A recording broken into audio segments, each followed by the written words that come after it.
আরো একবার বলতে হচ্ছে ইতিহাসে এই প্রথম ইসলামিক রিপাবলিক অফ ইরান এবং আমেরিকা যুক্তরাষ্ট্র মিলিতভাবে একটি সামরিক নেটওয়ার্ক গড়ে তুলেছে যাতে মধ্যপ্রাচ্যে আর নতুন করে যুদ্ধ শুরু না হয়। আর এর ফলে মধ্যপ্রাচ্যে ইসরায়েলের মৃত্যু ঘণ্টা বেজে গেল। যে আমেরিকা এই ইসরায়েলকে এতদিন সযত্নে লালন পালন করে আসছিল গোটা মধ্যপ্রাচ্যে তার আধিপত্য ধরে রাখবার জন্য, সেই আমেরিকা ইউ টার্ন মেরে নতুন করে এতদিনের শত্রু চিরশত্রু ইরানের সঙ্গে সামরিক আতাত গড়ে তোলার মধ্য দিয়ে মধ্যপ্রাচ্যে তার প্রলয়মান আধিপত্যকে নতুন করে বিস্তার করবার স্বপ্ন বুনছে আমেরিকা। আর এই খবর খোদ জানিয়েছেন আমেরিকার ভাইস প্রেসিডেন্ট জেডি ভ্যান্স। ইরানের প্রতিনিধি দলের সঙ্গে আমেরিকার সুইজারল্যান্ডের জেনেভাতে যে বৈঠক হয়েছিল সেই বৈঠকের সবচাইতে বড় ব্রেক থ্রু হলো ইরানের সঙ্গে আমেরিকার এই সামরিক বোঝাপড়া গড়ে তোলা। তা গতকাল জেডি ভ্যান্স ইংল্যান্ডের একটি টেলিভিশন নিউজ চ্যানেল আনহার্ডকে দেওয়া সাক্ষাৎকারে জানিয়েছেন। আর এই খবর গোটা পৃথিবীতে ছড়িয়ে পড়বার পর এতদিন পর্যন্ত যে সমস্ত রাষ্ট্র ইরানের থেকে একটি নিরাপদ দূরত্ব বজায় রাখবার পলিসি গ্রহণ করত, সেই সমস্ত রাষ্ট্র হুমড়ি দিয়ে এবার ইরানের সঙ্গে কূটনৈতিক সম্পর্ক গড়ে তুলতে মরিয়া হয়ে উঠেছে। তারা এখন প্রত্যেকে ঘোষণা করছে যত দ্রুত সম্ভব ইরানের রাজধানী তেহরানে তাদের কূটনৈতিক দূতাবাস খোলার কথা। আর সবচাইতে বড় ফলাফল এই, লেবাননে ইরান এবং আমেরিকার মৌ স্বাক্ষরের পরেও ইসরায়েল যে আগ্রাসন চালিয়ে যাচ্ছিল এবং শয়ে শয়ে নিরীহ লেবানিসকে খুন করছিলেন, সমস্তটাই এক লহমায় বন্ধ হয়ে গেছে। এমনকি দক্ষিণ লেবাননের লিটানি নদী পর্যন্ত যে বিস্তীর্ণ অঞ্চল দখল করে নিয়েছিল ইসরায়েল, সেই সমস্ত অঞ্চল ছেড়ে এখন ইসরায়েলি আইডিএফ সন্ত্রাসী সৈন্যবাহিনী ঝেড়ে পালাচ্ছে ইসরায়েলের দিকে। মধ্যপ্রাচ্যের সামরিক এবং রাজনৈতিক মানচিত্র প্রতি মুহূর্তে বদলে যাচ্ছে, অবিশ্বাস্য রকম ভাবে বদলে যাচ্ছে। চলুন আমরা দেখে নিই জেডি ভ্যান্স ইরান আমেরিকার এই সামরিক নেটওয়ার্ক নিয়ে নিজে মুখে কি বলেছেন। আনহার্ড নিউজ চ্যানেলকে জেডি ভ্যান্স যে সাক্ষাৎকার দিয়েছিলেন তাকে কোট করেছে ক্ল্যাশ রিপোর্ট ম্যাগাজিন। আমরা একবার দেখে নিই। JD Vance said one of the biggest breakthroughs from the Switzerland talks, সুইজারল্যান্ডের যে বৈঠক হয়েছে ইরানের সঙ্গে আমেরিকার, সেই বৈঠকের সবচাইতে বড় সাফল্য হলো এই, was an agreement in principle to establish a direct military communication channel। এই যে কথা, direct military communication channel between the US and Iran, America এবং ইরানের মধ্যে সরাসরি সামরিক একটি নেটওয়ার্ক তৈরির কথা বলছেন, যেটা সম্পন্ন হয়েছে এই বৈঠকে। কেন? To help prevent the future escalation, মধ্যপ্রাচ্যে নতুন করে যাতে কোনো বড় রকমের সামরিক সংঘাত তৈরি না হয়, সেই সংঘাতকে আটকানোর জন্য আমেরিকা এখন ইরানের সঙ্গে সামরিক সম্পর্ক গড়ে তুলতে চাইছে, যেটা এতদিন ওয়ান অ্যান্ড অনলি ইসরায়েল। মধ্যপ্রাচ্যে আমেরিকা একমাত্র বন্ধু রাষ্ট্র বা একমাত্র অ্যালাই বলে যাকে মনে করত, তার নাম ছিল ইসরায়েল।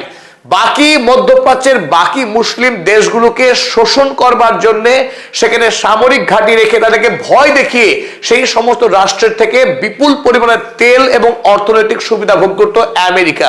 কিন্তু বন্ধু হিসেবে, নির্ভরযোগ্য শরিক হিসেবে ইসরায়েলকে এতদিন ট্রিট করে এসেছে আমেরিকা। ইরানের কাছে মার খাওয়ার পর, ইরানের সাথে যুদ্ধে পরাস্ত হবার পর এবার মধ্যপ্রাচ্যে তার আধিপত্যকে বাঁচিয়ে রাখবার মরিয়া চেষ্টায় ইরানের সঙ্গেও আমেরিকা সামরিক সম্পর্ক গড়ে তোলার পরিকল্পনা করেছে এই জেনেভা বৈঠকে। আর আমেরিকা দেওয়া এই প্রস্তাবে ইরান রাজি হয়েছে, সম্মত হয়েছে, সে কথাই জানিয়েছেন জেডি ভ্যান্স। জেডি ভ্যান্স ইরানের কর্তৃপক্ষকে কোট করে বলেছেন, they were like, okay fine, we will send somebody from the IRGC to go hang out in Doha with somebody from the CENTCOM।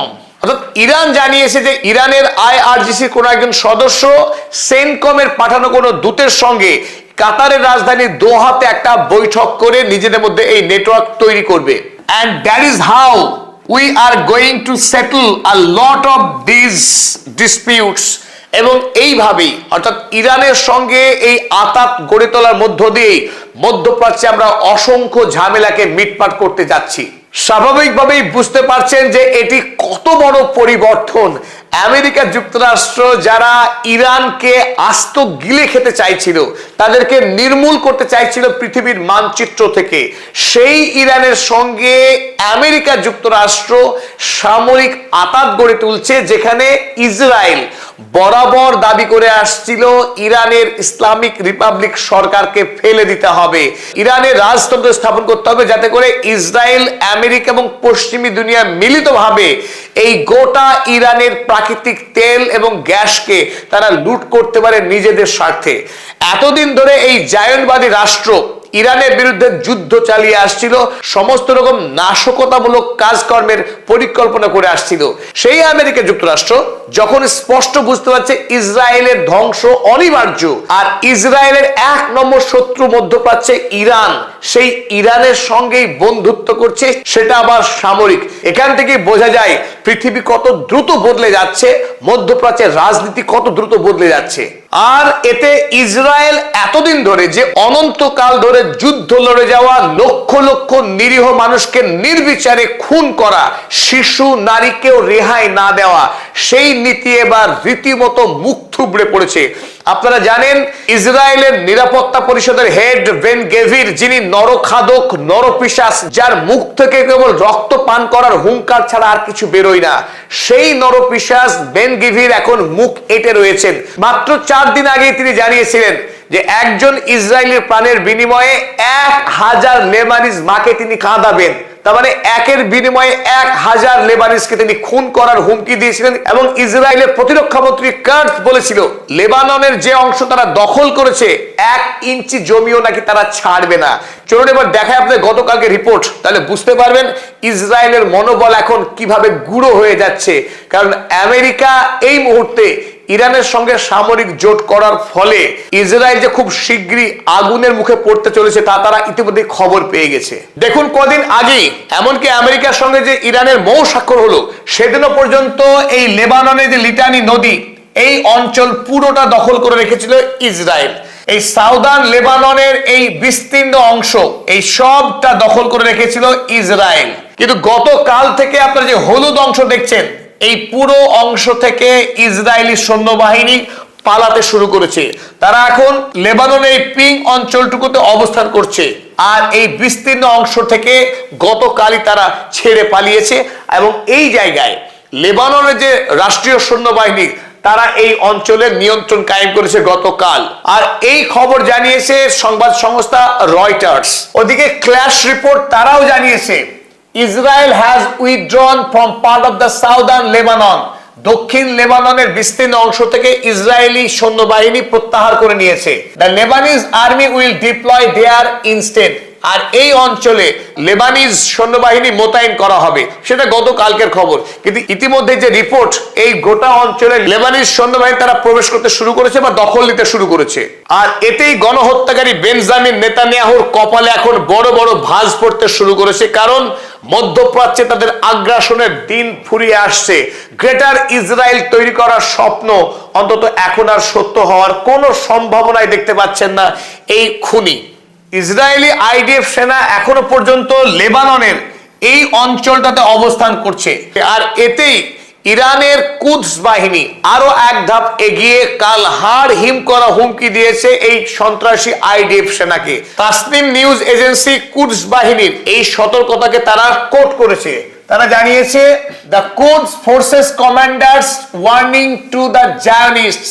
এই জায়নবাদীদেরকে কুদস বাহিনী সতর্কতা দিয়েছে এই বলে, if you do not withdraw Lebanon today, যদি আজ লেবানন থেকে তোমরা বিদায় না নাও, of your own free will, নিজের স্বাধীন ইচ্ছায় যদি লেবানন ত্যাগ না করো, tomorrow you will be forced to flee in humiliation and defeat, আগামীকাল তোমাদের এখান থেকে পরাস্ত হয়ে, মার খেয়ে, অপমানিত হয়ে বিদায় নিতে হবে, বিকল্প কোনো রাস্তা খোলা নেই। তিনি জানালেন do not forget the year 2000, 2000 সালের কথা ভুলে যেও না, and the historic testament of martyr Nasrallah, Hasan Nasrallah সেই ঐতিহাসিক ঘোষণার কথা তোমরা ভুলে যেও না। that promise is still alive, সেই প্রতিশ্রুতি আজও কায়েম আছে। and there is no doubt that the exact same scene will be repeated once again. সেই 2000 সালে তোমাদের যে অবস্থা হয়েছিল, যেভাবে পরাস্ত হয়েছিলে, ঠিক একইভাবে আবারও তোমাদেরকে পরাস্ত করে মেরে তাড়ানো হবে লেবাননের পবিত্র মাটি থেকে। আমেরিকা বিরোধী লড়াইয়ে ইরানের বিজয়ের ফলে ইরান পরিচালিত যত প্রক্সি রয়েছে, অ্যাক্সিস অফ রেজিস্ট্যান্স রয়েছে, তারা এই মুহূর্তে অভূতপূর্বভাবে শক্তিশালী হয়েছে। একদিকে হেজবুল্লাহ যেমন ইসরায়েলের বিরুদ্ধে লেবাননের মাটিতে এক শক্তিশালী প্রতিরোধ গড়ে তুলছে, একইভাবে ইয়েমেনে হুথিরাও নতুন উদ্যমে যুদ্ধ শুরু করেছে ইসরায়েলের বিরুদ্ধে। কারণ ইসরায়েল বর্তমানে আফ্রিকার মাটিতে নতুন ষড়যন্ত্রে লিপ্ত হয়েছে। তারা সোমালিয়াকে দ্বিখণ্ডিত করে সোমালি ল্যান্ড তৈরি করে বিশ্ব বাণিজ্যে, বিশেষ করে আফ্রিকা মহাদেশ দখল করার যে ভয়াবহ ষড়যন্ত্রে লিপ্ত হয়েছে, ইসরায়েলি সেই ষড়যন্ত্রকে চূর্ণ করতে ইতিমধ্যেই হুথি আসরে নেমেছে। এই অফ হোয়াইট টোটাল যে ম্যাপ দেখছেন আপনারা, এই টোটালটা হলো সোমালিয়া। আর আরব সাগরের তীরে অপূর্ব ভৌগোলিক অবস্থানযুক্ত যে এরিয়া সোমালিয়ার, এই অংশটা কেটে নিয়ে ইসরায়েল স্বপ্ন দেখছে সোমালি ল্যান্ড তৈরি করা। আর সোমালিল্যান্ড তৈরির মধ্য দিয়ে গোটা সোমালিয়া দেশের মধ্যে রাজনৈতিক অস্থিরতা তৈরি করেছে ইসরায়েল। তাই এই মুহূর্তে হুথি ঘোষণা করেছে তারা এই ইয়েমেন থেকে এই গোটা অঞ্চল হুথির নিয়ন্ত্রণে রয়েছে। এখান থেকে তারা সরাসরি এই সোমালিল্যান্ডে সদ্য ইসরায়েল 50 জন সদস্য বিশিষ্ট একটা সৈন্য দল পাঠিয়েছে। সেই সৈন্য দলকে এই ইয়েমেন থেকে সরাসরি আক্রমণ করে গুড়িয়ে দেওয়ার ইসরায়েলি যে স্বপ্ন, এখানে নতুন করে একটা সোমালিল্যান্ড রাষ্ট্র তৈরি করার, সেই পরিকল্পনাকে ভেস্তে দিতে যুদ্ধ শুরু করেছে এখন হুথি। হুথি জানিয়েছে তারা এখান থেকে ইয়েমেন থেকে যদি ইসরায়েলের উপরে আক্রমণ করতে পারে, মিসাইল হামলা চালাতে পারে, তাহলে সোমালিল্যান্ডে আক্রমণ চালানো তাদের জন্য এমন কিছু কঠিন কাজ নয়। আসলে এই মুহূর্তে ইসরায়েল নতুন একটি খেলায় নেমেছে। তারা এই লোহিত সাগরে ঢোকার যে পথ বাবাল মান্দাব, এই বাবাল মান্দাব এটা একটা ক্রিটিক্যাল ওয়াটারওয়ে, ঠিক যেমন হরমুজ আরব সাগর থেকে পারস্য উপসাগর ঢোকার যে মুখ, ঠিক লোহিত সাগরে প্রবেশ করবার জন্য এই বাবাল মান্দাব অত্যন্ত গুরুত্বপূর্ণ একটা ওয়াটারওয়ে, যার নিয়ন্ত্রণ রয়েছে হুথির হাতে। পরোক্ষভাবে অ্যাক্সিস অফ রেজিস্ট্যান্সের দখলে রয়েছে, ইরানের দখলে রয়েছে।